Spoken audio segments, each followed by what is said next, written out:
네, 안녕하세요. 10월 23일 와플터치. 오늘 함께 읽으실 본문은 아모스서 5장 16절부터 27절의 내용입니다.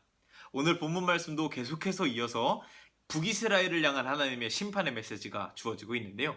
오늘 본문 말씀 16절부터 20절까지 보면 하나님께서 북이스라엘을 향한 경고의 메시지를 말씀하십니다.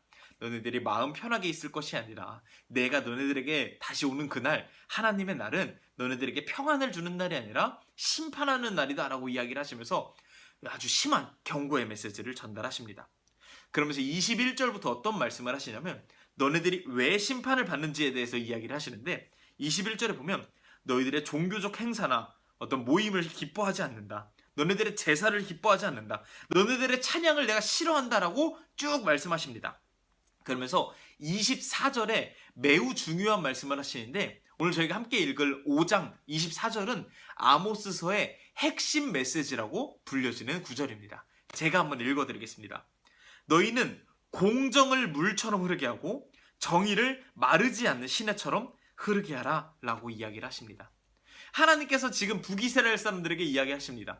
너네 열심히 제사하는 거 알고 열심히 모이는 거 알고 열심히 찬양하는 거 아는데 그것 다 필요 없고 정의를 강같이 공의를 물처럼 흐르게 하라 라고 하나님께서 말씀하십니다. 이것을 지금 우리말로 좀 재해석하자면 이렇게 말씀하실 수 있을 것 같습니다. 너네 교회에 모여서 예배 드리는 거 다 필요 없다.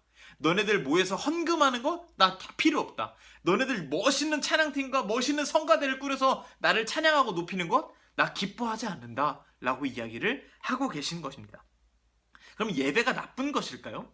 우리가 드리는 예배가 다 하나님 보시기에 안 좋다라는 말일까요? 그렇지 않겠죠.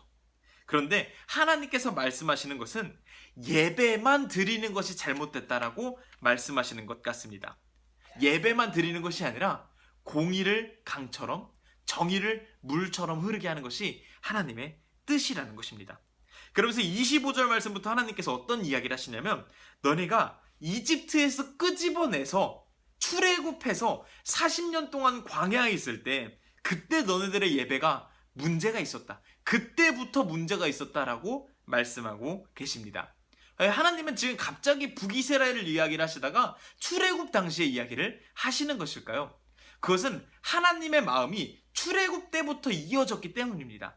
어떤 마음이냐면 이스라엘 사람들이 평등하게 살기를 바라시는 하나님의 마음입니다. 예전에도 몇 번 말씀드린 적이 있는데 이집트라는 곳은 상징적으로 피라미드 구조의 어떤 극치를 달리고 있었던 그런 나라를 상징하는 것입니다. 그래서 이집트의 왕이었던 바로 왕이 가장 위에 군림하고 있고 하나님의 백성이었던 이스라엘 사람들이 노예로서 가장 밑바닥에서 고통받고 있었습니다. 그런데 하나님께서 출애굽 사건을 통하여서 이 이스라엘 사람들을 끄집어내어 모두가 하나님을 중심으로 하여 평등한 세상으로 이끄셨습니다. 많은 고고학자들이 판단하기에는 아마 이 평등한 세상이 다윗이나 솔로몬 때까지는 이어졌던 것 같습니다. 왜냐면 그때까지만 해도 집들이 대부분 비슷한 크기를 유지하고 있었기 때문입니다. 너네 집 우리 집 서로 비슷한 크기였다는 것이죠. 그런데 말씀드렸듯이 이 아모스 선지자가 활동하고 있는 여로보암 2세 때만 해도 이 집이 서로 차이가 너무 큰 겁니다. 빈부격차가 너무 심한 겁니다. 이 여로보암 2세 때 이 유적을 발굴을 해보면 코끼리 상아가 정말 많이 나왔다라고 합니다. 이 코끼리 상아가 무엇을 의미하는지 아시겠죠? 사치의 극치입니다. 이 여로보암 왕이 다스릴 때 경제적으로 매우 급성장할 때 어떤 집들은 평수가 너무 넓어서 거기에 코끼리 상아를 막 장식해 놓고 호화롭게 사는 반면에 일부 서민들은 너무너무 어렵게 너무너무 힘들게 단칸방 지하방에서 사는 것이죠. 하나님이 처음에 이집트 땅에서 구출했을 때 피라미드 구조를 와해시켰던 것과는 정반대로 지금 다시 피라미드 구조를 쌓고 있는 것입니다.